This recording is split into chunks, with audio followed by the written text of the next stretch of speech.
10 minutes. Let me start. We basically have a list, and that should be appearing there now, but the list is not appearing in the sequence that we have agreed upon. Yeah. So we first have Mr. Lysenko, then we have Sanna, then we have Rolf Endriss, then we have Laurent, then we have Marina, then we have Madame Bozhanka, then we have Rolf Senti, and then I will make a brief presentation at the end. Okay? With your permission, Mr. Lysenko, you have the floor. 10 minutes. Thank you. Okay. 10 minutes. My mic works. Thank you very much. My name is Vadim Lysenko. I'm representing the startup, Swiss startup based in Morges, and the company name is Gamaya. So I will be talking about environmental intelligence. There will be some words, technical words. I'll try to explain them as we go, and of course I expect questions at the end of the presentation. So let's talk about environmental intelligence, which is very much connected to the prior panels. But on our side, I think technology also makes a big promise to solve multiple issues in the environmental sphere. And we are the ones who already have a practical experience of solving some of the issues in agriculture, and also we believe those things can be transformed into environmental intelligence as we go. So, a couple of quick slides. I think they will be repeating during this week already, or have been repeated. Basically, the amount of data is growing exponentially. And the key takeaway out of this slide is very simple, that a lot of that data which we generate as a consumers, as industries, as businesses, as startups, is being unstructured. And unstructured means something where you did not extract value. So basically, it's not being used. And as you see, that's a tremendous opportunity for businesses to think how the data can be used to solve multiple issues.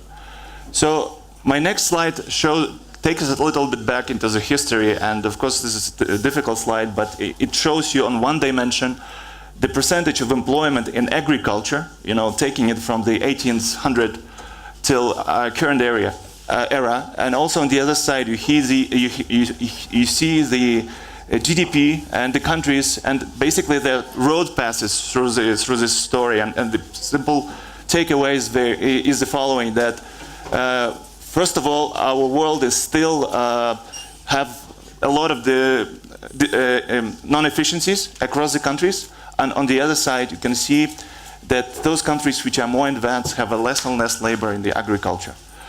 So another slide which shows basically what is artificial intelligence is, and I know this is a very difficult subject, but put it simply, I mean there's artificial intelligence and there's subsets of artificial intelligence which we use already in our startup. It's called machine learning, which is a kind of more simpler use of regressional models where the machine trains itself to be better with trial and error approach. More advanced part of the artificial intelligence is deep learning, where actually you take and develop the algorithm and computations based on the similar way how it's done, how the human brain is processed through neural networks and the networks which connect multiple things together. And what I want to do to tell you that, again, you've seen this unstructured data and you see this emerging pretty recent technology which allows to bring a lot of values to this direction. Okay, another slide just brings us all, let's say, into the future. And on the time frame of 20 years from now, okay, we can see that there are practical applications of artificial intelligence in the area of agriculture as we see it, okay. There's a tremendous value creation which was estimated by Goldman Sachs, which says that only artificial intelligence, the market itself for agriculture, can represent up to $100 billion on the scale of 20 years from now. Along that way, the artificial intelligence can kind of become smarter, where at the bottom part of this slide you see that it's more descriptive, understanding what type of data we have, how we can apply to make better decisions, and a little bit less automation, where at the extreme scale of it, we have something which is called executive artificial intelligence, where you have completely autonomous farms, and algorithms which help to make smarter decisions based on a lot of information from the field. Okay. So a little bit taking the frame from history to the future, but now let me tell you our story, how we ended up in this thing. And as every good story, there's a little bit of romanticism which has every good story has. So in our case, we've been doing deep diving, high flying, and far walking, before we came up to something which I'm going to show today. And the whole thing started from a real project, scientific project, which was based and was a cooperation between Russia and Switzerland, where there was a study of scientists, technology, and also environmental to come back and see how the new technology, which is called hyperspectral, can explain us what's happening with the lake of Geneva and what's happening with the lake of Baikal. And that's where the whole thing started. So the founders of Gamaya were coming from that project, the two PhDs, who said, they've been so much inspired by this project that they say they want to continue and dedicate their lives to learn how the hyperspectral technology, and explain later what it is, can help to solve multiple issues in the environment, and starting with agriculture. So let me just explain you quickly for those who are not familiar with the subject. And on one slide you see a visible picture which goes in so-called RGB range, something which every human eye can see, and there's 3 specters, which RGB stands for red, blue, and green. And hyperspectral imaging technology allows you to see much more colors, which means the reflections which comes from a natural light, in this case the sun, the technology which allows to see much more, granularity, depth, and information from the environment, and everybody sees. So we see the invisible, and we were not the ones who invented the technology, but the idea behind our startup was to miniaturize technology, make it cheaper, more affordable, and accessible to multiple industries. So that's how it looked. The whole equipment.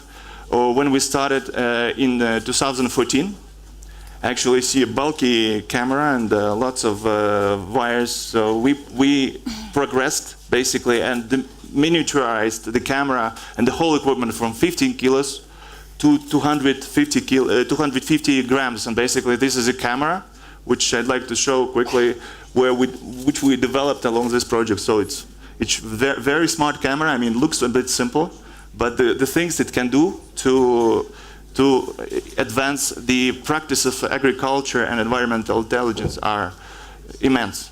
And this is a future technology. So let me just take you further on. And as you see, there's new cameras and new things which pop up, and we progress. There's a pipeline of new products which we believe the technology can be used and advanced to. So another thing on hyperspectral is, as I explained, it's all about seeing the invisible and also the granularity of information which we obtain. So RGB is something which is within the visible range. Then goes another technology which is more common to that stage. It's called multispectral, but it has up to 5-6 bands, where the hyperspectral technology has 30+ bands. So something much more richer in terms of information and value and the insights. So what's so interesting about it? In our case, the company was a spin-off out of EPFL Institute in Lausanne, and we have a proprietary technology which goes exactly into 3 things. One is the camera, which you've just seen before. Second one, it's our platform for artificial intelligence, which uses those images, and through the machine learning, we understand what goes beyond those colors and pictures. And on the other side, we have our crop model of spectral signature. So every crop, every plant has its own spectral signature. And this camera allows to detect it from a sensing far distance, basically. And you have much more depth in understanding how to use this technology to solve the issues. And the issues in this case are something like we can basically help to optimize the fertilization. We can help to optimize the planting, the use of chemicals, pesticides, herbicides within the fields, and also look in the forestry and see for optimization for fertilization use, water, quality, and also health of ecosystems. One of the interesting things I'd like to show, we also not just use the camera, but also we learn to compact the information for ecosystems, where you can see on basically one picture a compaction of the information for 1 year, for one specific field, for one specific crop, which covers cloud, precipitation, humidity, temperature, and soil. And here, as you see, in Gen, we have slightly colder temperatures, and then it goes basically along with the participation and the whole weather conditions, and every single field or ecosystem has its own fingerprint. So we can dissect this information, put it together, and use it for multiple purposes to advance the decisions which are taken in the field or for ecology projects. Just one more thing. Kindly conclude. Yeah, I'd like to conclude on the following, that we have many practical solutions which already work for farmers around the globe. We believe the key idea here is the following, that we want to bring the efficiency in terms of use of resources and also advance the sustainability, but the key thing in this whole speech is the following. This depends very much on the partnership between the businesses, academia and agriculture. Academia and also the startups. And the last very important slide in this case is to show you that every technology, every startup goes through a cycle, okay? And there is a hype of technology and basically the maturation of technology. And as you can see, only in agriculture, whatever has been invented 10, 15 years ago has been starting to be used only 10, 15 years after. So in order to speed up this cycle, and put the great technology existing, there should be a partnership among academia, startups and businesses to promote this technology and give them a wider access to the use to save environmental problems or solve concrete issues for farmers around the globe. So that's my... And thank you for being so quick, and my apologies for pushing you. Yeah, you've been... Sanya, you have the floor. Yes, I prefer 10 minutes. 2 hours video.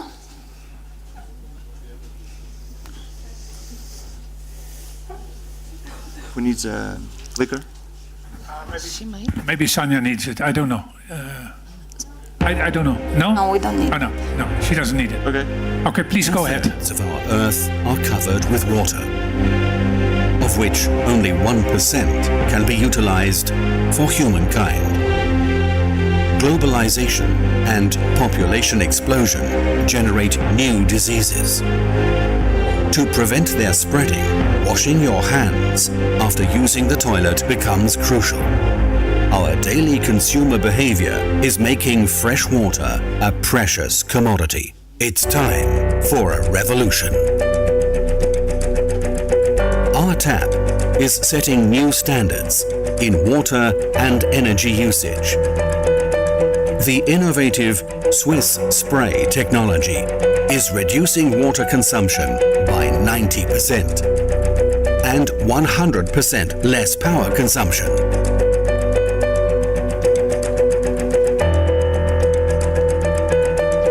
Sustainability in water consumption has a new name.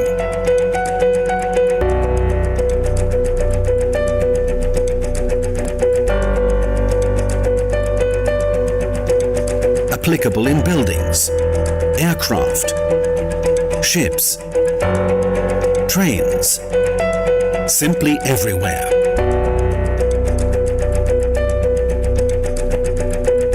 Nominated worldwide for numerous environmental and design awards. Discover the most sustainable faucet worldwide. Order now.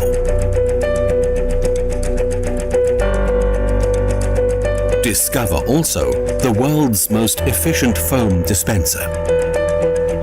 With only half a liter of soap foam, you can wash your hands 1,250 times. And the soap is 100% biodegradable. The NEST project is exploring the future of water and energy management and is being built in Zurich, Switzerland. NEST is funded by the Swiss government.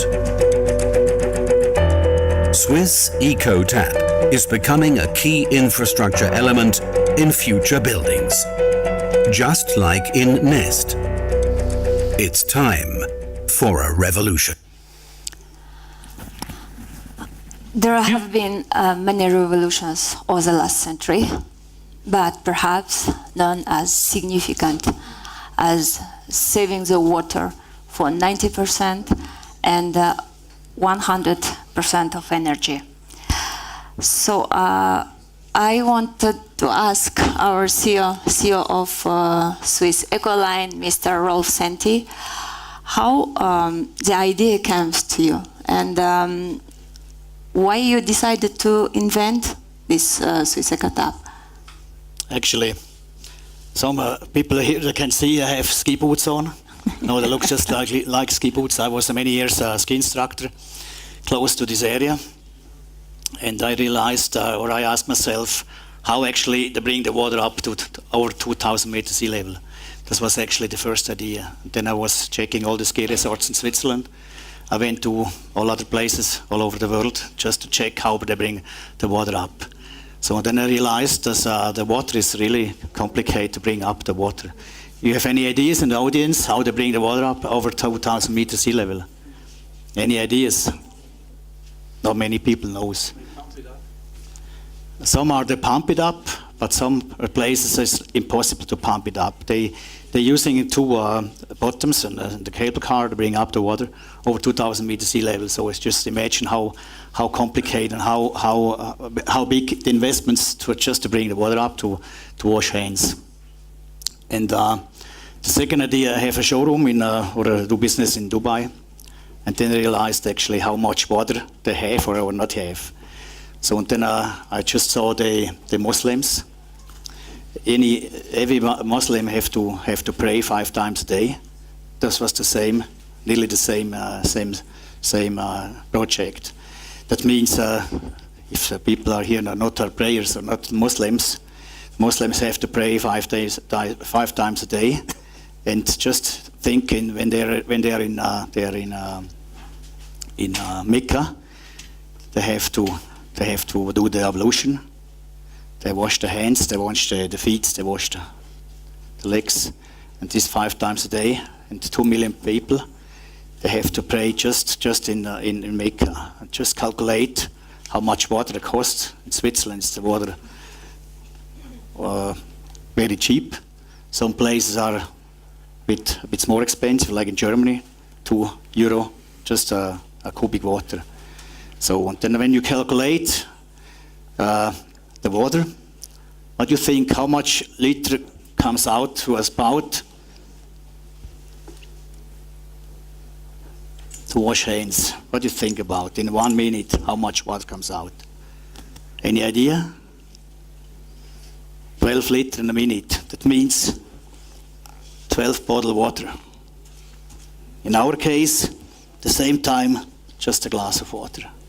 This is actually how it works today. Thank you very much. So those were 2 presentations in one. Yes, yes. Now I wanted to ask, have you ever wondered how many liters of water you consume per day, per person? In March 2017, the mayor of Cape Town officially declared that they left 4 months of usable water. So the residents were restricted to 100 liters per day and per person. 100 liters per day. What does that really mean? With 100 liters of water, you can take a 5-minute shower and wash your face twice and probably flush the toilet about 5 times. But after that, will be no water left to brush your teeth. Not laundry either. And you didn't wash your hands 5 times after going to the toilet. And Cape Town undertook immediately the bench of action. So we are here to show our response to this worldwide problem, Swiss EcoTap. Of course, we cannot solve all this huge problem alone, but we can contribute a solution for hundreds, millions of people of our planet. Swiss EcoTap was invented in Switzerland for the washing of your hands. Imagine how we can use it, as you have seen on our promotional video. So wherever people wash their hands, we can use it. Swiss EcoTap saves up to 90% of water, as you have seen, thanks to advanced technology. And Swiss EcoTap saves 100% of energy. It means zero consumed for heating the water. Our product only use cold water. So, Mr. Senti. Can you please conclude now? Yes. Okay, yeah. Is that okay? Yeah. But yes. You may wish to conclude by, maybe I don't know, but maybe people want to know the price. Yeah. So the price starts from about roughly 300 euro. 300 euro. As a normal standard taps, yeah. Okay. Okay, thank you very much. I'm sorry that I... Of course, all the details we can, afterwards we can talk about that. Well, they can contact you because you will be... Of course, okay. yes. So thank you very much for your intervention, 2 interventions. And can I basically ask Laurent Horvath? Yes. To take the floor. And please, 10 minutes. Oh, it will be less. It will be less. Bonjour and dobre den. And good afternoon. First, I would like to thank you, Murat and Dmitry, for the organization here. It's quite fantastic. And thank you for the invitation. I have nothing to sell. You have nothing to buy. I represent an association of smart cities in the world called OASC. It's 120 cities that we gather together to work together. And the goal is to share the information. But what is a smart city? A smart city is exactly what you mentioned for the agriculture example. You install some devices. For my grandmother, or for my mother, she's 80 years old.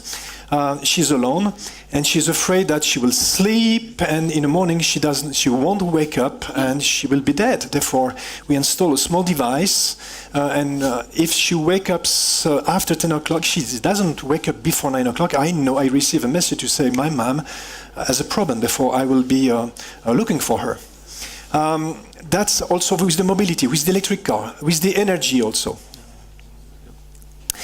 You install solar panel, and you would like to put your solar panel on the roof. Okay, does it work like this? Yes. Okay. Waste management, sports. I play basketball, therefore we install devices in the basketball. Water preservation. How can we save water and we can measure the water? My mom. If you have a pipeline with oil, with water, with whatever, and there is a hole, therefore you can see, or you can, okay, there is a problem somewhere. With the grid, I produce energy, I sell to my neighborhood. I produce for myself, but I also produce my neighborhood. In the smart city, there is a life cycle. When a city or a region would like to start something, it's always the same thing. Is okay, I would like to start, I have no idea what to do, therefore I go to either to friends or consultants. Or I will go to big companies such as IBM or these big players, SPY, etc., etc. We will do a project pilot. If we succeed, therefore we do a lot of commercial, we are the king of the world. If it doesn't succeed, you say nothing and you start again. There is a crisis and you start over again, again and again. We call that the ego system. And when you do that 1, 2, 3, 4, 5, 10 times, maybe you switch and you go, okay, now I need to collaborate, and we go to the ecosystem. That's exactly what happened to Amsterdam, to all the big cities, Paris, Barcelona, Madrid. All the cities are doing exactly the same. In Switzerland, we are exactly in that. We are in the ecosystem. Therefore, now it's how do you collaborate? Therefore, the association is, when I have a problem, I don't know how to do it, I just take the list, Copenhagen as example, and I call the mayor of Copenhagen and say, can you help me? Therefore, we give advice between people, between a region. And when you use a consultant, they go on your left, they go one city, they give an advice, and after they go to another region, they start over again. You know, that's their business model. But what we have to do, it's on the right side, is that when we go to a city or region, therefore the next one, we learn what they did, therefore we grow up and we go up and faster and we save money. What the SMEs, if you work in this field, what do you need? It's what we need, it's a standard that we can.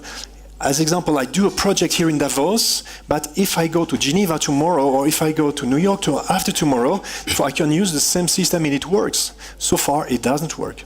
And for the city, what we need is we make sure that we don't pay too much, it works, and I'm not locked in. It means that if I choose you, I will be able to change in 1 year or 2 years from now, or I will not be able, or I don't want to stay with you for 10 years, or if the price increase. What we need is interoperability and mass market. What we did now in Europe, just to test it, the system, with all the cities, we have 18 cities at the moment, testing 39 projects. Therefore, we are installing all of these projects in 18 different cities. This is quite a challenge. I work for the city also of Carouge, I work for the state of Geneva and also for the city of Carouge. We are with Helsinki, Milano, Porto, Manchester, Antwerp, Eindhoven and Carouge. Carouge is tiny. And when you discuss with Manchester or Milan, they are huge. Guess what? No, it works. What they use in Helsinki, it works with us. Why? You can remove the sound. Okay, that's some examples. Okay, what the citizen also need, it's a device, it's a privacy app, because that is like Shazam. You know, when you hear a song on the radio and you know what it is, you do Shazam. Okay, that's exactly the same with the sensor that we use. You see a sensor in the street. Okay, you say, what is this? And you go in the app and you know exactly what it is, who is managing, how long, where the data goes, etc. And if you don't agree, you send a message and I receive the message and I have to respond in 24 hours. So it's full transparency. Then the second thing is, because with all the cities, all the region, we are using these devices, we need to know what, okay, they installed that in Helsinki, can I use it? Therefore, what we did, it's that we have, it's an app where you can all, app store, I would say, that you can buy all the product or you can see what is working. And the last thing is the data, because the data, it's the most important thing. And the data that we are using in one place usually don't work on the other one. Therefore, now we and we try to have exactly the same data, therefore all together. And I took an example here. That's the data they have in Santander in Spain, and we can use it in Geneva. Okay. The one more word? Okay. Yes. No, the long term, what we see, it's more collaboration between cities because it works. Therefore, if you have a city, you would like to work with other cities, just ask me. We have now the artificial intelligence that comes, and so also the robots, how can we work together. We are also developing like IBAN. IBAN is to pay with the bank. We are doing the IHAN. It's the data, my data, human data that's belong to me. Therefore, if I go to Facebook and I don't agree, therefore they should remove this data. We are working on that. And we are also working a lot on efficiency and urgency. This is my contact, and we'll be more than happy to discuss with you. Thank you very much. Just one suggestion. Maybe add some cities from around the Caspian Sea to your initiative. It would be lovely. That's the reason I'm here. Okay. Next speaker, I have Marina, Gracia. You have the floor. Please try and limit yourself to 10 minutes. Thank you. Okay. Clock is ticking. Okay. So first of all, thank you very much to the Caspian Week organizers for inviting me. Wait, that goes too fast. Okay. So for inviting me to talk in this panel and giving me the honor to talk with, to share the stage with such amazing panelists working in such interesting projects. So when I first heard about the title of the panel on environment, urban and rural, I thought, okay, so my expertise is in education, in entrepreneurship. How should I link to environment? Luckily, there was the Oxford English Dictionary to help me on that, with one of the definitions of environment, which is the setting or conditions in which a particular activity is carried on. That's why today I'm gonna talk to you about entrepreneurship in universities and how can we support the youth to be better prepared to succeed in their local environments. So first, a little bit of who I am. So I used to be a researcher in aerospace in MIT Systems Lab, and I shifted to business consulting in my way to entrepreneurship and intrapreneurship, mainly focusing in entrepreneurship right now. But it was back on the time while I was at MIT in 2014 when I started learning and being interested about entrepreneurship. I found out that that university gave a massive support to their students to pursue their projects. And I thought, when I come back to Spain, my home country, I want to bring a little bit of what I learned here and improve a little bit my local environment. So when I came back to Barcelona, I founded the Entrepreneurs Association of the Polytechnical University of Catalonia. Then my work brought me to Madrid, where I joined the community of global shapers from the web, and I met other people like-minded that used to work in similar projects than mine. So people that were former founders or presidents of associations of entrepreneurship from other universities. And together, we came up with this idea to create the first community of entrepreneurship associations from universities in Spain. A community that would support the students to learn about entrepreneurship and pursue their projects. But let's make a step back. Why should we care about entrepreneurship education? So, if you're a little bit familiar with entrepreneurship, you will know that in most of the countries, the average age of an entrepreneur is plus 40 years old. Why should we care about young people learning about entrepreneurship, right? So the idea is that the fact that you're learning about entrepreneurship and the skills involved, it doesn't mean that you have to create your own company. It means that you get a skill set that actually it's applicable to any kind of work or job that you take in the following years, and that maybe in the future will end up and help you to create your own project. So basically, it can help you to increase the resistance to failure, improve your creativity, your capabilities for self-learning, encourage your financial responsibility, improve your interpersonal skills. So basically, all the skills that we would like our workforce to have to work in any kind of company. So with the community of global shapers from Madrid, we went out and we started asking to people related to entrepreneurship associations from different universities of Spain. And we were shocked to see that in the most of the universities in Spain, there are almost no courses that will teach basic entrepreneurship skills to their students unless they join a course that is specifically meant for that.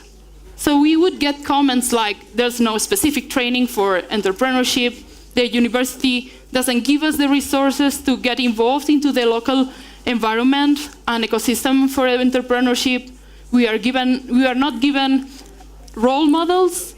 Even it's difficult for us to find partners from other kind of backgrounds. For example, if I'm an engineer, it would be difficult for me unless I get out of my university to find partners from business school that could help me with my financials in the company, right?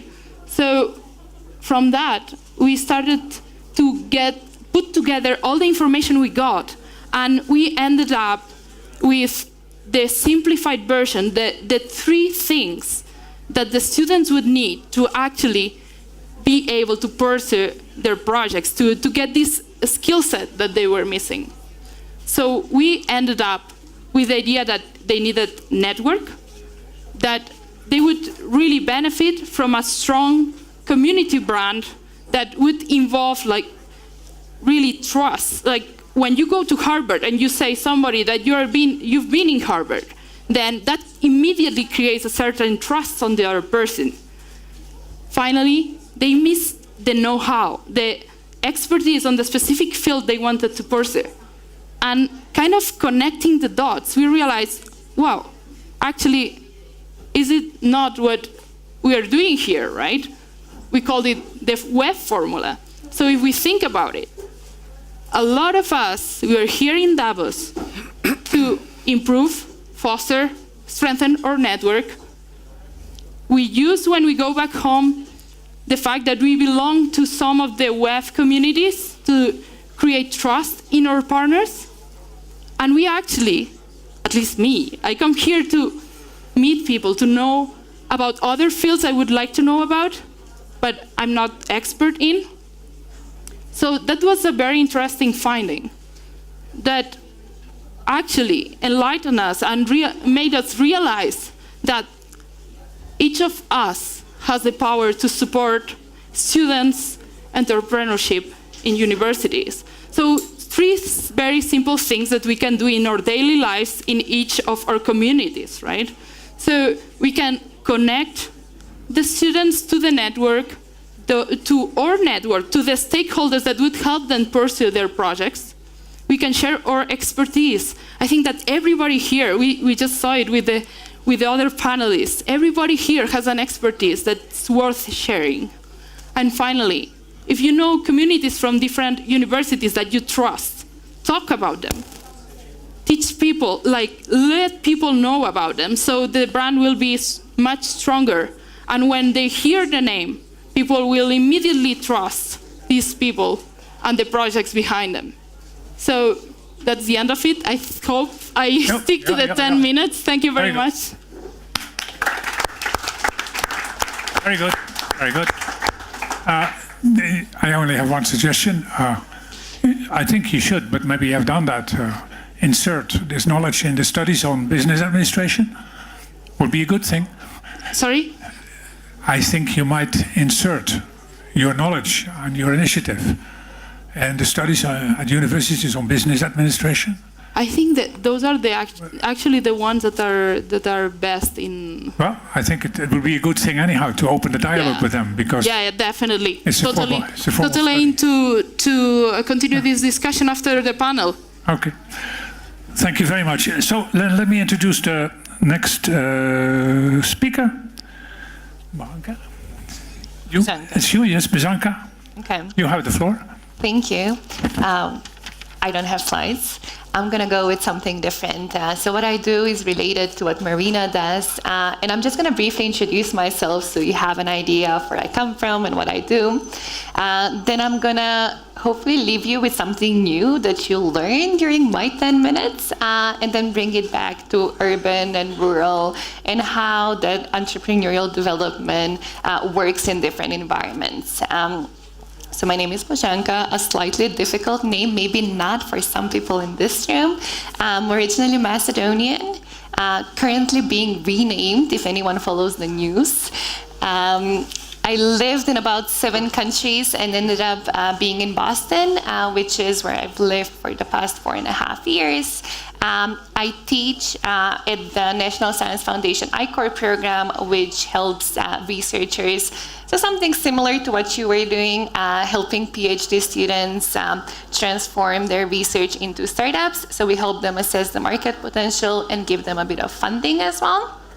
And I'm the founder of a company that's called the Entrepreneurial Muscle Lab that focuses on building entrepreneurial competencies.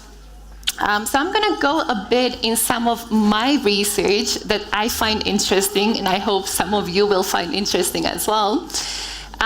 Before going in the academic space, I worked with social entrepreneurs. I had co-founded an organization that worked with Professor Muhammad Yunus. It's called Yunus and Youth, and worked with young social entrepreneurs across the world. Mostly working with people that live in less developed countries, many of them working in rural areas where you don't have the kind of developed ecosystems you would have in larger cities like Boston or Zurich or London, and needed a bit more support in making their ideas succeed. So there was something interesting that happened when I was working on this. Something that I wanted to know as we were selecting the entrepreneurs we were supporting is seeing who is most likely to succeed and take advantage of what we were offering.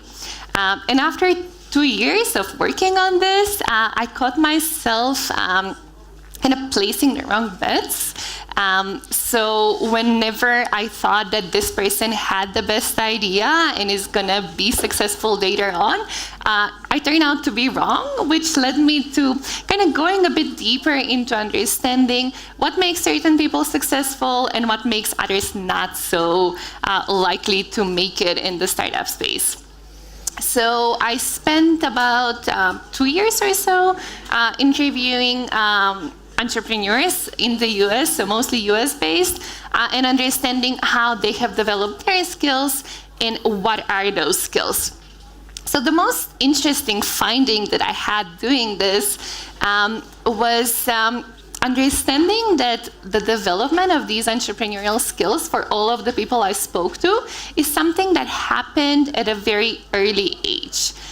So when I spoke about understanding how they've built skills that make them who they are today, most of these entrepreneurs traced it back to some formative experiences between the age of 10 and 14.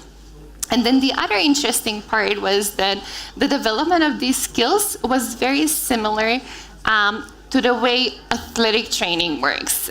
So kind of developing skills the same way athletes build muscle memory.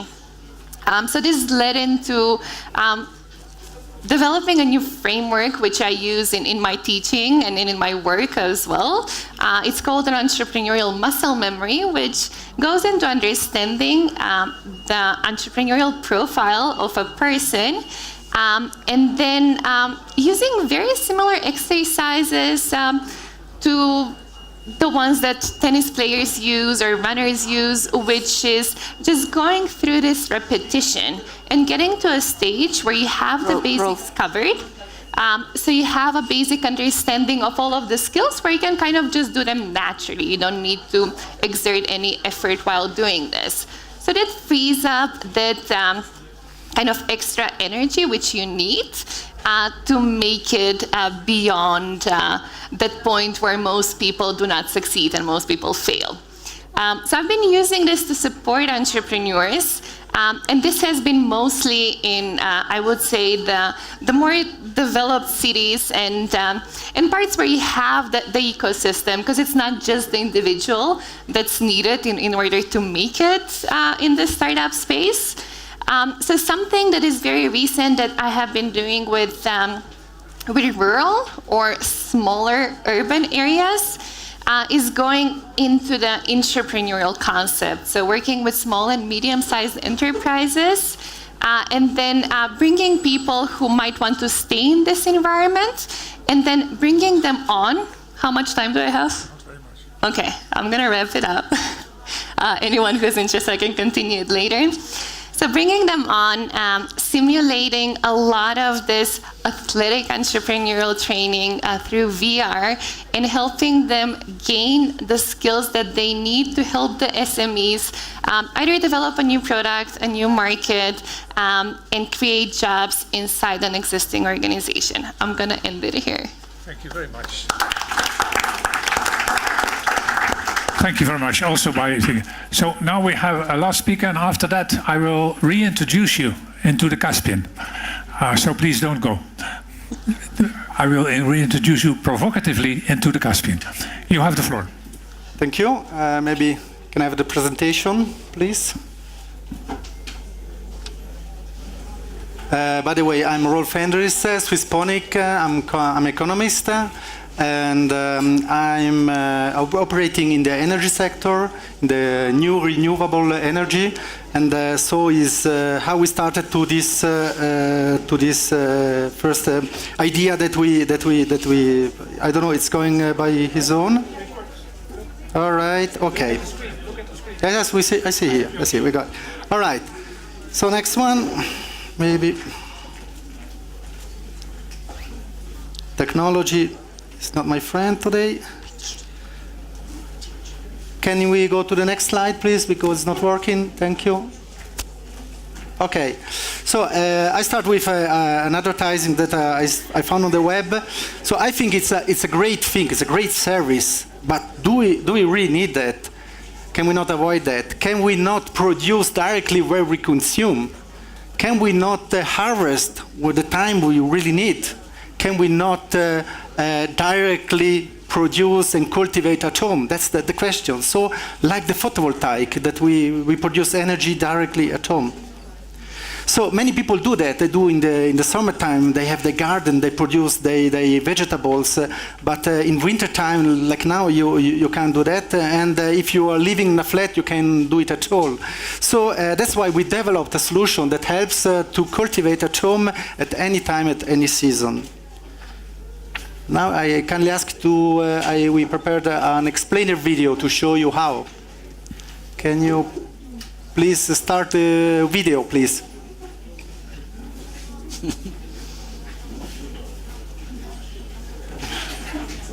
Meet the Jones family. The Jones family loves fresh salads. But when they got to the supermarket, the salads were really not good looking.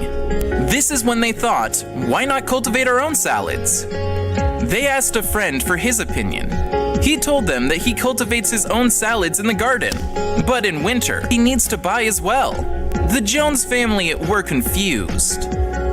Fortunately, another friend told them that he is a Swissponic urban farmer and explained how new technologies allows him to cultivate during all seasons, directly at home, even in a flat. Swissponic developed a fully automated hydroponic growing system that allows you to place the structure anywhere, including on a balcony, rooftop, and basement, among others. No expertise is needed. The system cares about everything. You just have to monitor the growth of your vegetables, which can also be done easily online from anywhere, even if you are on a vacation. You get notifications on smartphone, tablets, emails, and can even post the related video on social networks. There is also a community where you can discuss with other members and obtain any type of support and further services. With Swissponic, the possibilities are endless. No pesticide, no transports, no more plastic and vegetable wastes. With little resources, you produce healthy vegetables and save money. So what more could you possibly ask for? Stop waiting. Get started today and enjoy soon your own fresh and healthy vegetables at home. Right. So thank you. If you can turn to the presentation, thank you. So this explainer video is just to quickly let you understand what we developed. It's something a little bit more. There is a structure, obviously, a hydroponic structure. There is a box controller that we developed, and there is an application which runs on this box. There is a cloud to connect from everywhere, from abroad, and there is also the artificial intelligence, because everything is running on growing recipes that are improving by cultivating. You can do it anywhere in your house. Basically, the best part is on the rooftop, because you can use the natural lights, but also in the basements, in the garage, and so on. So that I already explained, so you can see how it works. Obviously, there are great advantages. First of all, it's comfortable, it's healthy, because we are not using pesticides, no chemicals, it's fully automated, you're not using soil, it's only on water, it's efficient, you save 20% of water, so you have to imagine the countries where are sick of water, so it's a great, interesting solution for them. You are going to reduce the carbon footprints, and we estimated that you can cultivate a salad, for example, for €1. There are two versions. One version is for the families. It's very simple. It's a plug-and-play system. And the other one is a pro version for the urban farmers, and they can also prepare their own recipe. So this is the market. We expect that only in Europe there is a growth rate right now about 7.3%, and we estimated that already now 12.5 million households could be interested to cultivate directly at home with this system. These are the steps that we have done. We started in 2015. We developed our technical side, the box, the application and the cloud and the AI. And we are right now finalizing the product and to go this year to the market. This is just a quick look at how it can looks like in your home to cultivate. It seems maybe a bit crazy, but it's not. There are possible to increase with design and to make it very, very interesting also for that aspect. So finally, this is the team. We are 6 people. We are more technical side. I'm the only economist, but there is also a biologist, which she's responsible for the recipes. And so that is our vision that we see. We can do more. We can make it greener. It's a question to start to grow directly in the cities. Thank you. Thank you. Thank you.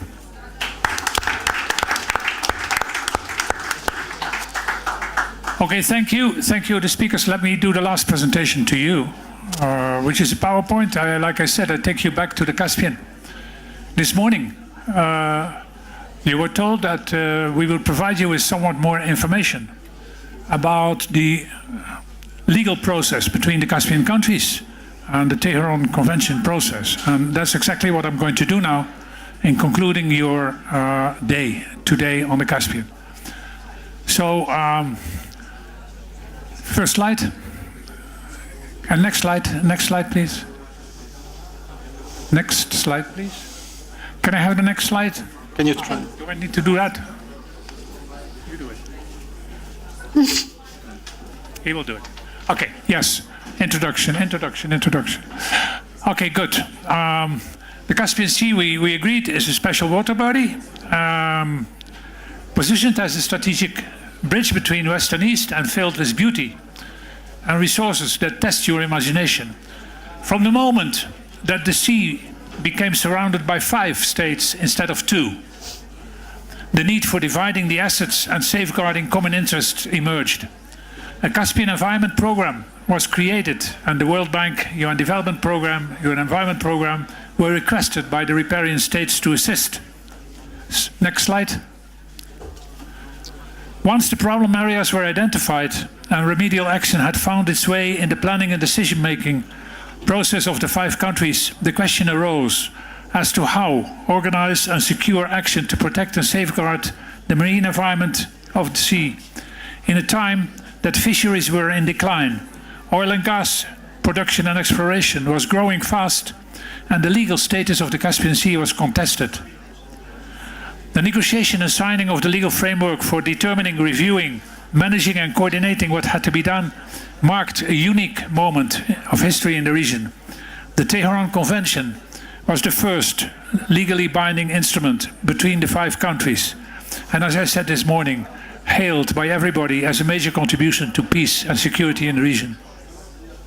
Since then, 4 protocols are on the way, with the most recent one on environmental impact assessment in a transboundary context, adopted as part of the outcome of the presidential summit, which was referred to last year in Aktau in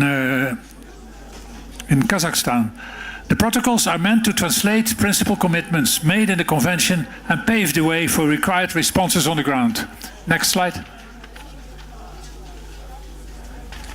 Here you can see in a nutshell what the Tehran Convention is meant to do and how the countries have organized themselves to respond to the calls for action contained in the treaty and its protocols.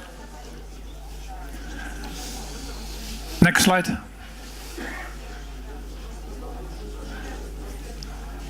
This slide summarizes the core action and achievements which the countries are expected to reach by the end of 2020. Collaboration with the newly set up Caspian Foundation is one of the tasks we have set ourselves to undertake, and we hope that the ministers at the 6th Conference of the Parties, the first half of this year, will be in a position to welcome and provide guidance as to how further advance public-private sector collaboration through this link. Next slide. Success in the common endeavor to protect the marine environment of the Caspian depends on a well-equipped and functioning framework for monitoring, assessment and information exchange.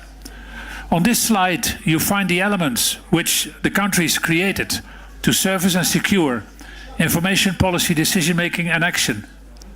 The strategic action plan of the Convention defines what the countries ought to do, individually and together.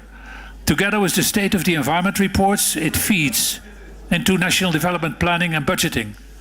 State of the Environment reporting assesses the health of and threats to the marine environment against the background of reported action taken by the states in implementing their plans. What's that? The health of the sea is measured under the Environmental Monitoring Program, for which implementation and network of monitoring stations is created under the governance of a working group. The Caspian Environmental Information Center finally acts as a thesaurus of all information collected and analyzed. It forms part of the Convention's Secretariat. So all these elements are there. Next slide, which is, by the way, my last slide. On paper, the arrangements and setting for monitoring, assessment and information exchange between the countries look solid and good. In practice, however, there are quite a number of problems and loopholes that have to be solved and filled. Commonly agreed water quality objectives are needed, as well as harmonized methodologies for monitoring the behavior of parameters determining the water quality. Reaching that point requires much more than simple technology training and support, since different political and economic interests are at stake. Reporting on and predicting the state of the marine environment of the Caspian Sea is policy prescriptive, and therefore, per definition, more than a purely scientific exercise. Recently, we have witnessed, for instance, that governments could not agree on what science concluded with respect to global warming. Holders of information, including governments, may, for a variety of reasons, decide to withhold or refrain from sharing information, while in many instances the means for verification of the information are lacking. So these are some of the bottlenecks that the countries face. It is with this in view to reduce and mitigate some of these problems that the Caspian littoral states have decided to conclude another legally binding agreement on monitoring, assessment and information exchange. We expect that all stakeholders will both contribute and benefit from regulated, reliable and open information.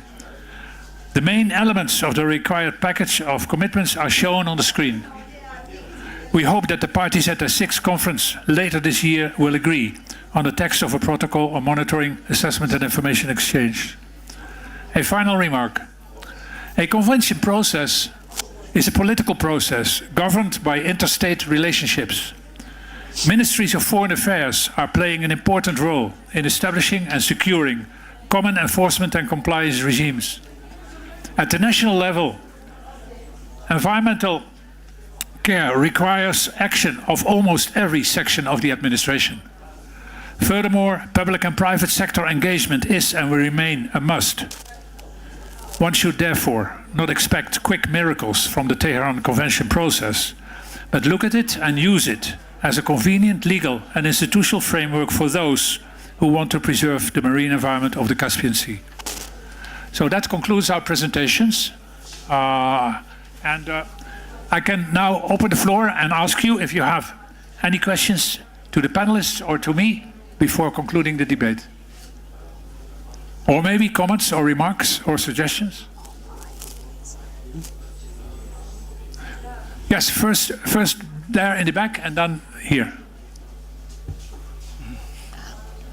Can you bring a microphone, please, to this gentleman in the back? And could you please also briefly identify yourself? Yeah, because you're behind the pillar for me. Yeah. Yes, okay. Thank you very much. My name is Cheng. I'm from China. I'm a professor and also a think tank consultant living in Geneva. Two questions, both to Swissponic and also Swiss EcoTab, if I remember correctly.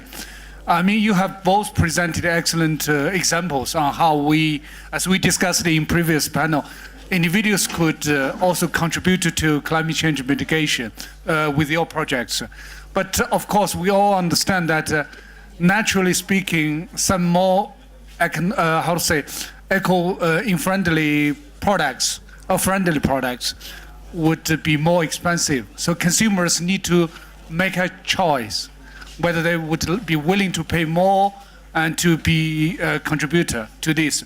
So my question to both of you, have you ever done any calculation? I mean, you said your tab will not be necessarily more expensive than others, but let's assume, I mean, whatever. If it is more expensive by saving water or by producing at home fresh vegetables instead of going to supermarkets, how much they could save instead of spending more? That would make this story even more beautiful. Thank you. You save. Yes. Before asking them to answer the question, let me add one question to your question.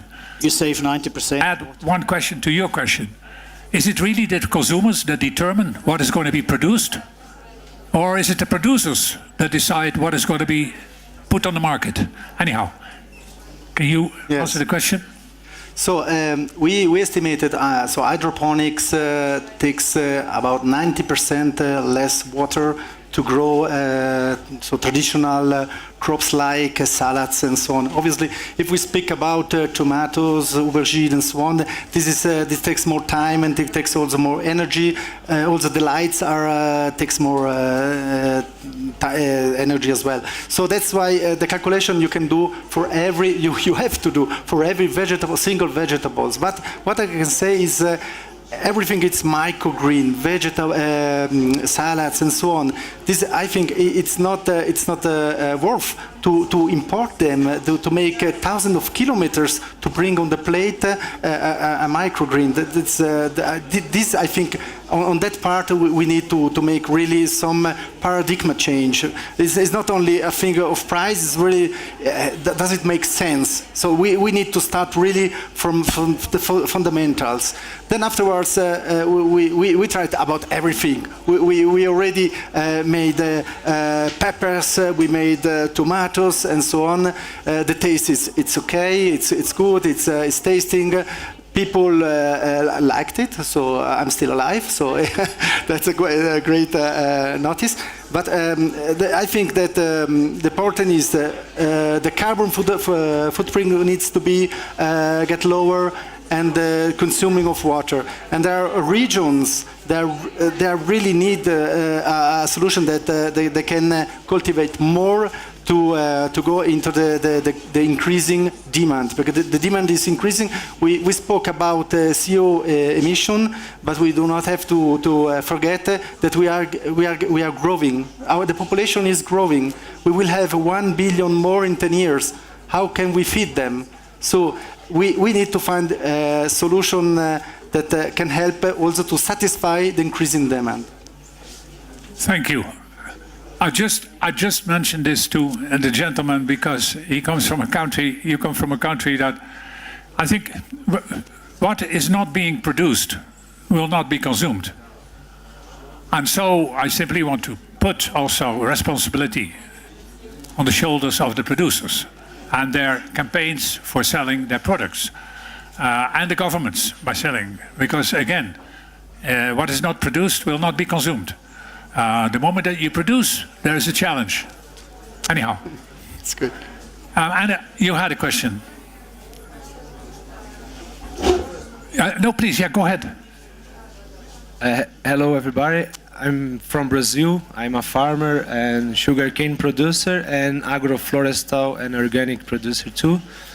I have an overall question about the natural vocation of the plants that I believe is the capture of carbon from the atmosphere, and the question about the soil and the bacteria, nematodes, and how these work in benefit to improve the quality of the adaptogen effects of the plants. And what do you think about the percentage of waste in the production? Because in Brazil, we know we are a big soil producers, but we lost 30% of our forests. Yeah, in the logistic, and I think is the waste is one of a big problem, and the soil and the other life that we have that in bacteria, nematodes, and all these other things. I think that is very difficult to answer in simple terms. I will ask the panel members because, but what is really needed also by the Brazilian government and authorities is an economic picture to internalize your environmental consequences into your economic budgeting and planning. That is also what producers should be doing. So you basically internalize the cost for the environment in that. That will help you to become sustainable and protect your natural vegetation. Because there was a famous case in Indonesia, where in Kalimantan, many of the tropical forests were cut.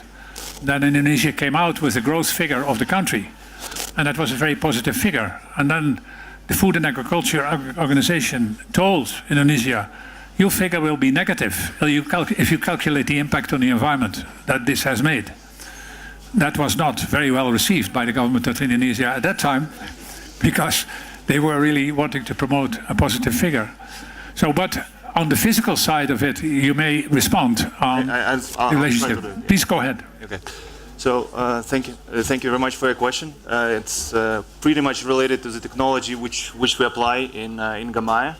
And my take on this, and we can discuss the technical issues maybe one-on-one, is very simple, is that the environmental footprint of every farmer, let's say in this case, you grow in sugarcane, right, you said?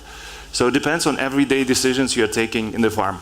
Okay, everyday decision on what fertilizers to use, what nutritions to use, how you make those decisions, and also what the impact of the decisions and how this can be seen not within 1 year time or season time, farmers think within one season, but how it can be taken into ecosystem which you use for a longer period of time. I think at that stage, the key question is how you're making your decisions, which information you use, and how you use the available technologies to see exactly what you said. The growth, the soil, the environment, the air, and also the positive side, the upside of agriculture, which of course, oxygen. I mean, we shouldn't forget about it, that on one side, we of course destroy the forest. On the other side, to grow agriculture, grow more food. On the other side, the same plants produce oxygen. And my take on this is very simple. It starts with every single farm. Actually, it goes beyond that level. It starts with every single tree and the health of the tree and how it's being used, and the health of every single plant which is growing on your farm. So that level of detail. Technology available, They are very promising. You know, everyone is trying to save the world. On one side, on the other side, you need to decide for yourself how you're making your practices and which decisions you're taking and based on which information. We can talk later, but I don't know if somebody can add to that, but that's my key takeaway, decisions, which you take every... I'm not sure if anybody has something to add, but I fully agree with you. At least I fully agree with you, what you have said. So you may have a bilateral after the meeting. Any other questions? Yes. Thank you very much. Mateusz Bańko from the Tehran Convention Secretariat. Just two brief questions. The first one goes to Vadim Lysenko. My question is whether the informed decisions that you are trying to promote here have been already implemented in certain pilots, whether those the science behind it, whether it has been already implemented in the form of a pilot or whatsoever. If so, can you share with us the results of this pilot? And the second question goes to Laurent Horvath, if I don't misspell it. I've noticed that there are no smart cities which are part of the greater Caspian Sea region. Can you tell us whether there were some efforts to sort of bring one of the cities or two cities from that region? And if not, why it hasn't happened if it's not the case? Thank you. Okay, first question. So I'll take it first. We currently at this stage running up to 40 pilots, and those are based in Brazil, Switzerland, Ukraine, and many other markets. Okay, and of course we already have commercial projects and products which are related to soya. It's called soya feed, sugarcane feed, and tobacco feed. So those are the ones which are already not in R&D stage, but they're also in commercial stage. And of course, before we the system works in such a way that you need to understand from a ground truthing and also from an airborne remote sensing and also from a satellite view, you need to learn to teach the whole system, the whole algorithm, how it works. And the better automation of data will be coming in, the better results and smarter the algorithm will become. And that's the logic how we apply it. But yes, to your answer, we have the results which already have a huge impact on efficiency in terms of utilization of nutrients, also in terms of utilization of agrochemicals and how it's applied in the field. So we are able to see through the remote sensing concrete results because that's much more advanced technology which is being used up to this date. And as you know, usually in big fields, and Brazil is a very good example, you have a huge fields of up to hundreds, thousands of hectares. Is it impossible? It's impossible simply to go and take a sample, I mean it's done through sampling, from every single plant. The new technologies, and we are not the only ones in this field, allow to use at mass scale and also to draw this data into the decision making to have the right decisions for the farm for today and in the future. Yes. In order to enter, for a city or a region to enter into the OASC, it's a matter of knowing people and trust, because we share the information freely. Therefore, we need to know the people. We don't know the people from the Caspian region, but we'll be more than welcome to discuss with them and to see. But as I said, we are sharing information for free, based on trust. And trust is simply meeting people and discussing and say, okay, what can we do for you, and see how it works. That's simple as that. Therefore, if you know someone, I will ask also Murat after that to see if he can introduce me to some people and to start it. Well, it means that you have some networking to do here. Indeed. Because you are at the Caspian community. Exactly. So you might do some networking. Any further questions? If not, then let me, on your behalf, have an applause for the panelists.